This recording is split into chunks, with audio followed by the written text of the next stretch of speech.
네, 정치권 이야기 좀 더 자세히 해보도록 하겠습니다. 오늘 6월 지방선거를 앞두고 전국 주도권을 잡기 위해서 여야가 연일 공방을 이어가고 있죠. 네, 기초선거 정당 공천 폐지를 포함한 정치개혁 분야에다 의료 영리화 문제, 또 역사교과서 등 현안마다 정치권이 격돌하고 있습니다. 네, 홍익대 전국위 교수 또 정치평론가 김만음 원장과 함께 전국 전망 자세히 해보도록 하겠습니다. 어서 오십시오. 네, 안녕하세요. 네, 6.4 지방선거가 이제 5달밖에 남지 않았습니다.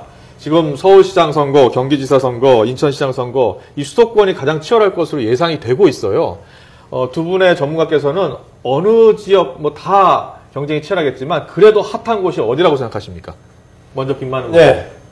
말씀하신 대로 수도권 뭐 다 해당될 겁니다. 나머지 지역들은 되게 이제 판세가 비슷하게 또 지역 특성에 따라 구분이 돼 있으니까요. 예. 호남권은 지금 야권 중심, 영남권은 현재 여권 중심 돼 있고, 예. 강원 이런 쪽들도 사실은 지금 두고 봐야 될 겁니다. 강원도. 예, 최문순 지사가 지금 있는 구도도 지난번은 상당히 압도적인 분위기였지만은 예. 다른 상황이 전개되고 있기 때문에 두고 봐야 되겠는데요. 그래도 국민적인 파장은 아무래도 서울을 중심으로 수도권의 향배가 어떻게 되느냐 뭐 이게 될 겁니다. 예. 그래서 현재 여론조사상으로는 대개 현역들이 앞서고 있으니까는요. 예. 서울은 박원순 시장이 계속 할 거라고 돼 있고, 조사가 나더라도 상당한 격차로 지금 계속 우위를 점하고 있는 결과죠. 가끔은 안철수 신당을 포함한 3자 경쟁 구도를 하더라도 앞서는 국면이 나오고 있고요. 경기는 현역인 김문수 지사가 앞서고 있는데, 김문수 지사가 본인이 세 번째로 나가지 않겠다라고 하고 있고, 예. 당에서는 강력하게 권유를 하고 있는데 본인은 아직까지도 지금 나가지 않겠다는 쪽 방향이어서 당에서는 이른바 중진 또 대표들의 차출론까지 나오고 있는 어려운 상황입니다. 어쨌든 간에 경기 서울을 중심으로 수도권의 향배가 전 국민적인 파장을 미치기 때문에 네. 아무래도 여야가 총력전을 기울지 않겠나 그렇게 봐집니다. 예. 정 교수님. 네. 지금 김만우 원장께서 말씀하신 내용 중에 서울시장 선거 같은 네. 경우에는요. 안철수 의원 쪽에서 후보를 내더라도 지금 민주당의 박원순 시장이 좀 더 유리하게 여론조사 결과가 나오고 있다고 하거든요. 이게 만약에 3명의 후보가 다 나온다면 세 당 쪽에서 이 분위기가 어떻게 될 것 같습니까? 6월까지 가면 어떻게 될 것 같습니까? 지난번 여론조사에서 세 진영에서 모두 나왔을 때도 박원순 시장이 유리한 걸로 나왔는데 네.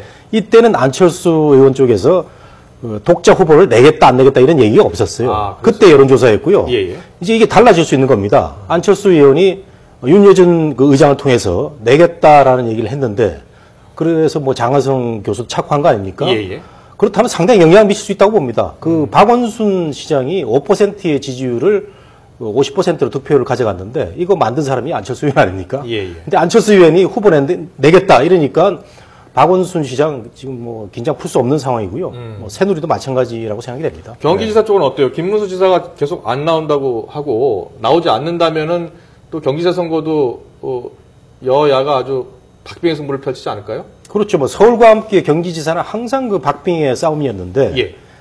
김문수 지사가 이 대권의 욕심이 미련이 남아 있는 거죠. 미련이 남아 있는데 한 번 더 하고도 싶다는 얘기를 제가 얼핏 들었는데 대통령이 직접 김 지사 한번 더 해달라 이렇게 하면 모를까.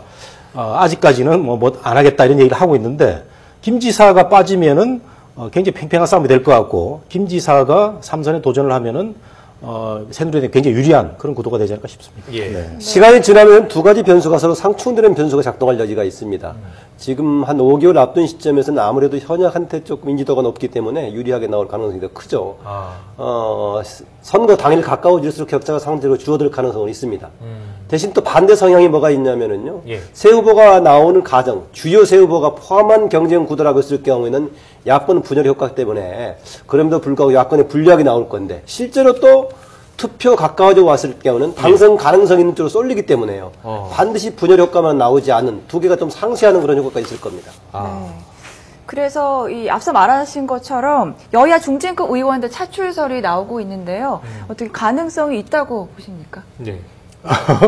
중진들 차출. 황우여 대표 이야기도 나오고요. 지금. 예.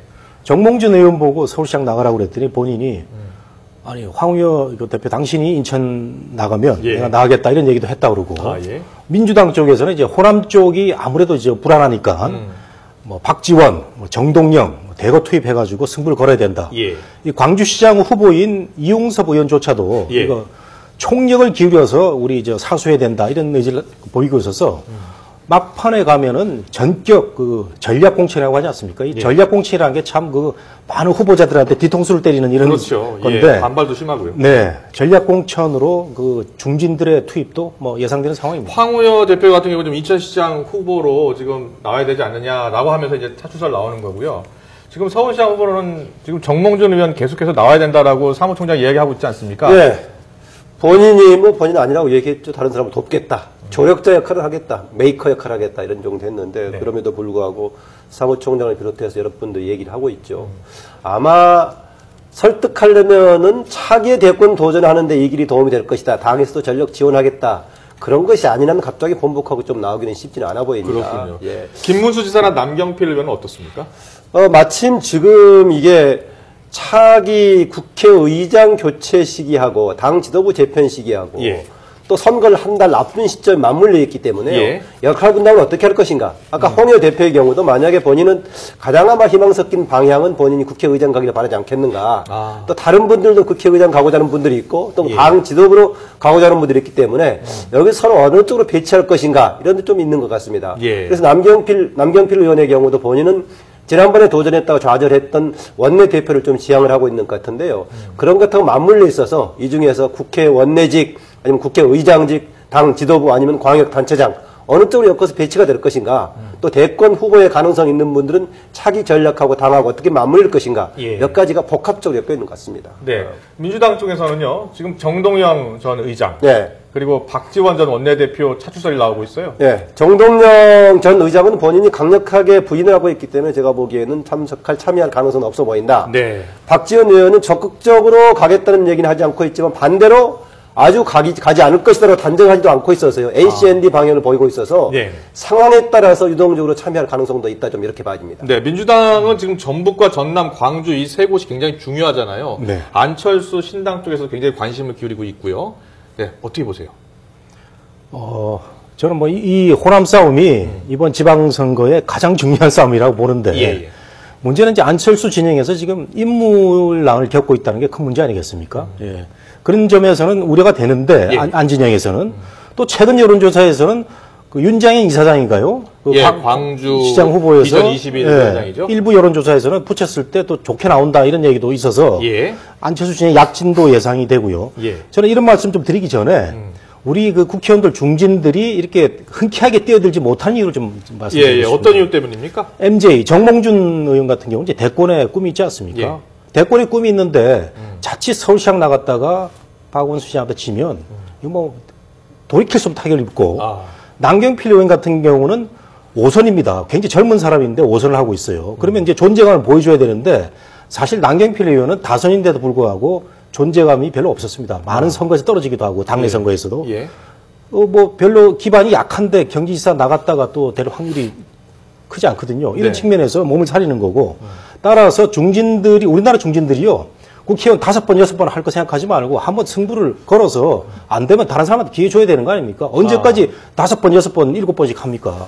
예. 주목된다 호남적의 경우에 이런 변수가 있는 것 같습니다. 네. 전남지사하고 전북지사는 현역이 지금 다음에 나오지 않으니까요. 예, 그렇죠. 그래서 새로운 선거가 경쟁의 있어요. 모습이 하나 있고요. 다음에 또 광주 현재 시장의 경우에는 당의 공천을 받지 못할 경우에는 무조건 나갈 거로 지금 전제를 하고 있었어요. 아, 그렇군요. 그래서 만약에 광역대 시장 말씀하시는 강 거죠. 시장이 현재 민주당 공천을 받아서 그대로 나간다면은 그대로 가겠지만 만약에 민주당 공천을 받지 못했을 경우에 본인은 무조건 나갈 것이다 해가지고 오히려 3, 4파전 돼버릴 가능성이 있어서 이게 좀 복잡해진 좀 다른데요. 강 시장이 나간다 그러지만 나중에 그 압력을 감당을 못할 거예요. 뭐 이용섭 의원한테 후보를 뺏겼으면 그 나간다 이렇게 하다가 나중에는 그 압력을 버티지 못하고 그 사퇴할 가능성도 있어서 의외로 예. 또 후보군이 좁혀질 수도 있습니다. 그러니까 그게 네. 이제 당에서 경선 방식에 참여했을 경우에는 번복할 수 없겠지만은 예, 경선 경선에 방식이 참여하는 아니고 것 같아요. 그냥 전략 공천했을 경우 본인 수긍하지 못할 것이다. 왜냐면은 이분이 지난번 처음에 시장에 당선됐을 때도요. 예. 당 공천이 아니라 무소속으로 됐습니다. 당시에. 아, 그랬었나요? 당에서 배제가 돼가지고 예. 그런 경력들이 있어서 아. 본인은 어쨌든 간에 득표력이 있다고 간주를 하고 있기 때문에요. 당하고 어떤 관계를 설정할 것인가 이것도 과제가 될 겁니다. 알겠습니다. 내일부터 이제 여야 대표가 잇따라 신년 기자회견 열잖아요. 이제 민주당의 김한길 대표가 또 신년 기자회견 열 예정인데 민주당은 사실 최근에 여론조사를 보면 안철수 신당 지금 아직 만들어지지도 않은 안철수 신당에 많이 밀리고 있잖아요. 그래서 이번 기자회견이 굉장히 중요할 것 같아요. 어떤 의미가 있다고 보십니까? 말씀하신 대로 중요하죠. 그런데 안철수 신당에 대해서 밀리고 있는 것 중에 하나요. 예. 만들어지지도 않고 있는 당한테 밀린다는 그런 표현도 가능하지만 어떤 면에서는 만들어지지 않고 있기 때문에 오히려 추상적인 상태에서 더 지지가 높다? 많이 나올 가능성도 있습니다. 사실은. 어떤 면에서는 구체화됐을 때 오히려 더 높게 나오냐 아니면 거품이 빠지고 떨어질 수가 있느냐 그것은 여러 가지 가능성이 있기 때문에요. 그렇게 단정은 어려워 보이고요. 민주당은 굉장히 어려운 것 같습니다. 정말. 예. 지난해 그렇게 박근혜 대통령과 또 정부 여당에 대해서 싸웠지만은 지지도는 20%에 왔다 갔다 하는 수준이었고요. 안철수 신당 집어넣으니까 경우에 따라서는 뭐 8%밖에 안 나오는 경우까지 생기고 해서 네. 복잡한데. 물론 제가 보기에는 선거에 가까워져서 직접 여론조사를 하면은 그만큼은 떨어지지 않을 겁니다. 선거에 막상 가까워졌을 때는. 예. 요새 실망 분위기가 많고 하니까 제3당에 대한 기대가 좀 많이 가는 가운데 그렇게 나오긴 할 겁니다. 그래서 어쨌든 간에 여당하고도 싸워야 되고 또 새로운 당하고 싸워야 되는 이런 굉장히 어려운 상황 속에서 어떻게 설정할 것인가. 그 부분은 당연히 지방선거기 때문에 인물과 쟁점수도 가능을 다 해야 될 것인데요. 예. 특히 야권은 정부 여당에 대한 심판론이 먹혀 들어갔을 때 당연히 힘을 받을 수밖에 없는데 네. 지금 올해 육사지방선거에서 과연 박근혜 정부에 대한 심판론만 가지고 힘을 얻을 수 있을까? 좀 간단치 않아서 선거 프레임, 선거 쟁점을 어떻게 삼을 것인가? 이걸 굉장히 중요한 과제 같습니다. 그렇군요. 네. 어떻게 보세요? 저는 그 민주당이 굉장히 어려운데 예. 최근에 그 지도부의 움직임을 보면은 회생 가능성이 좀 있는 것 같아요. 그 김한길 대표가 그동안에 굉장히 합리적으로 걸어오면서 친노 진영의 발목을 많이 잡혔는데 네. 이번에 나온 얘기가 뭐 애국자법 같은 경우 말이죠. 네. 굉장히 그 보수 진영 새누리 쪽에서 추진하는 그런 정책인데 그걸 들고 나와가지고 애국자법이요? 좀 구체적으로 어떻게? 애국자법이 뭐냐면 참전 용사들을 우대하는 겁니다. 예. 우리나라 그 참전 용사들이 이렇게 우리나라처럼 그 홀대받는 그 나라도 없는데 이 참전 용사들을 우대하면서 국가 안보에 대한 그 의식도 고취를 하고 민주당이 안보에 있어서는 새누리당이 뒤지 않는다. 예. 이런 의식을 보여준다는 차원에서 좋은 아이들이 많이 나오더라고요. 그래서 제가 생각하기엔 내일 나올 것 같은데 네. 김한길 대표 민주당 지도부가 살아가는 길은 중도 합리층을 겨냥한 제3의 길입니다. 그동안에 너무 좌클릭돼 있었거든요. 예. 이것을 안철수 진영하고 경쟁을 하고 새누리 쪽도 뺏어오는 이런 전략을 잘 가고 있다고 봅니다. 근데 당내에서는 좀 더 강력한 야당이 되기를 또 바라는 지지층들이 있어요. 네. 어떻게 보세요? 당연히 있습니다. 그랬을 때 강력한 야당이라는 것이 노선에서의 강한 진보 성향을 얘기하는 것인가, 국민적인 힘을 강하게 뒷받침하는 것인가, 이것은 좀 다른 변수가 될 수 있겠습니다. 예. 물론 대개 일상적으로는 강력한 야당 얘기하면 강한 비판하고 좀 강한 진보성을 되게 떠오르기 마련인데요. 네. 아마 올해 지방선거를 앞두고는 정국이 교수께서 지적하신 그런 방향으로 좀 가지 않을까 그런 생각이 듭니다. 왜냐하면은요, 지금 선거가 아닌 국면을 싸울 때는 야당이 가지고 있는 선면성을 중심으로 싸울 수가 있겠지만은 선거 국면에서는 국민들 다수로부터 지지를 받는 방향으로 갈 수밖에 없을 것이다라고 있고요. 예. 지난해 박근혜 정부의 이전에 그 정치 개입 논란 문제에서 싸우는 과정 속에서 가끔의 축이 왔다 갔다 했어요. 원내 중심으로 하려고 했다가 또 외부에서 강한 목소리가 나오면 또 밖으로 나갔다 왔다 갔다 하다가 중심을 좀 잃고 말았었는데요. 어쨌든 간에 선거 국면에서는 국민 다수한테 지지를 받는 그런 방향 쪽으로 목의 중심을 가지 않을까 그런 생각이 듭니다. 황우여 대표도 이제 기자회견을 곧 가질 예정인데요. 황우여 대표, 새누리당 지도부도 사실 뭐 좀 존재감이 너무 약하지 않느냐 이런 비판도 많이 받고 있거든요. 황우여 대표는 이번 기자회견을 통해서 어떤 내용을 강조할 것을 보세요? 그 새누리당이 홀로서기죠. 예. 이제 집권 2년차 청와대와는 이제 객관적으로 거리를 좀 두면서 입법부에서 야당과 파트너의 역할을 해야 되는데 네. 황우여 대표 지난 12월에 잘 했습니다. 그 사자회담 그 김한길 대표하고 파트너 해가지고 독자적으로 잘 만들어냈거든요. 그러면 이 기세를 몰아가가지고 이제 퇴임하기 전까지 입법부의 그 독립성 이걸 잘 살려서 청와대에 그 예속된 그런 그 여당이 아닌 그 입법부의 독립성을 그 강조한 그런 좋은 그 기자회견이 되기를 좀 바랍니다. 예, 김만우 원장은 어떤 그 기자회견 내용 기대하고 계세요? 예, 홀로서기라는 것이 조금 청와대가 가는 방향이 적절하지 않다, 좀 무리하다 싶었을 경우엔 조정도 하고 제동을 걸고 하는 것이 국회 역할 아니겠습니까? 예. 그런데 과연 가능하겠느냐? 황우여 대표가 항상 한 발 조금 꺼냈다가 주변 강경파가 얘기를 하면은 쏙 들어가 버리고 그러더라고요. 처음에 꺼냈다가. 예. 그래서 아마 이후에 황우여 대표의 당에서 역할, 국회의장 등을 포함한 당에서 역할을 한 구상하고도 관련돼 있지 않나.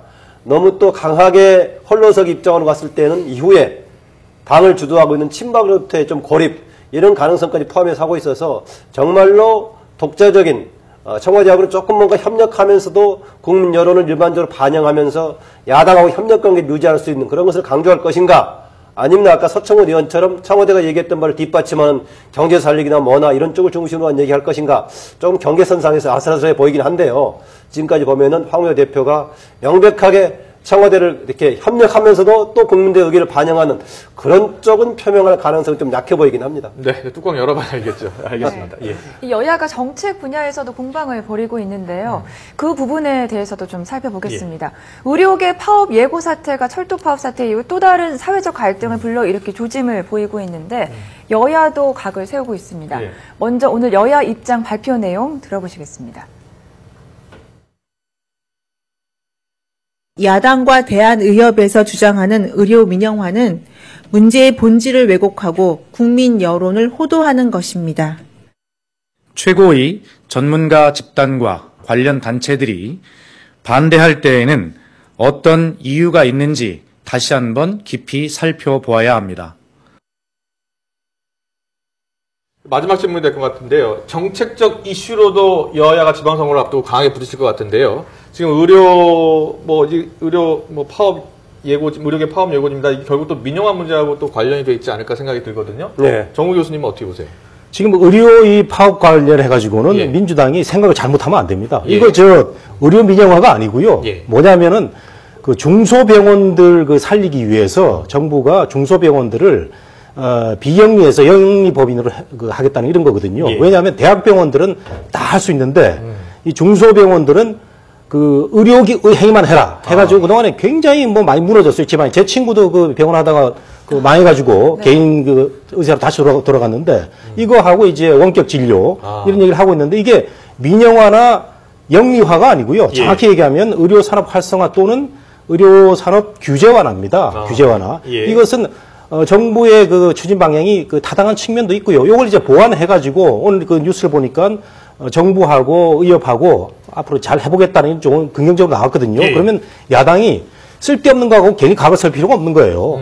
동의해줄 부분은 동의해가지고 6.4 지방선거 때 표만 많이 얻으면 되는 거 아닙니까? 알겠습니다. 예, 말씀하신 대로 의료 민영화 차원보다 의료 영리화 이걸 네. 부추기냐 뭐 이런 쪽 같은데요. 예. 결정적으로는 지금 건강보험을 당연 적용하게 하는 당연 지정제가 예외가 되는 그런 정말 민간보험을 통해 특수층만 가는 그런 병원이 활성화될 여지가 있느냐 이런 문제를 두고 따지는 것하고요. 또 하나는 대형 병원하고 지금 동네 병원 지적하셨다시피 이 문제 같은데 파업 관련해서는 지난번 철도 파업의 경험이 있어가지고 조금 뭔가 좀 대화를 하려고 하는 것 같고요. 예. 의사를 분명하게 전달하려고 하는 것 같습니다. 그런데 오히려 2월 국회 들어가는 쟁점들은 이미 나왔던 것들이 크게 불거지지 않을까. 대표적으로 교과서 문제 같은 경우에 지금 당연히 들어가게 돼 있죠. 예. 또 하나 지금 국정원 개혁의 문제도 1단계는 지난번 연말 통해서 입법 조치가 이루어졌지만은 다음 2단계 방향을 둘러서 여야 간에 온전히 커질 여지가 있고요. 몇 개 지금 나머지 법안들도 있죠. 기초연금 관련 법안도 지금 아직 입법이 안 된 상태이기 때문에 그 부분은 시각차가 지난번 그 장관 퇴진 사태 일로서 나왔던 여야 간의 입장의 변화가 아직도 정리된 바가 없거든요. 예. 아마 시작이 되면 이것도 치열한 논쟁이 나올 겁니다. 예. 교과서 문제도 이슈가 될 것 같다라는 말씀이신데 정우 교수님도 그렇게 보시죠? 교과서 문제는 보수 진영에서 이 그동안의 진보 진영의 그 교과서를 좀 고쳐보겠다 해서 의욕은 좋았는데 실수한 거거든요. 실수했기 때문에 교육부에서 그 편수팀을 좀 강화를 해가지고 교육부 주관으로 한다는 거 아닙니까? 그래서 국정이라는 그 명칭에 너무 그 야당이 그 방해를 할 필요는 없고 예. 교육부 주관으로 새로 한번 교과서를 들여다본 문제 뭐 괜찮다고 봅니다. 저는. 예. 알겠습니다. 여기까지 듣도록 하겠습니다. 홍익대 정무위 교수 정치평론가 김만은 원장님이셨습니다. 잘 들었습니다. 고맙습니다. 고맙습니다. 감사합니다.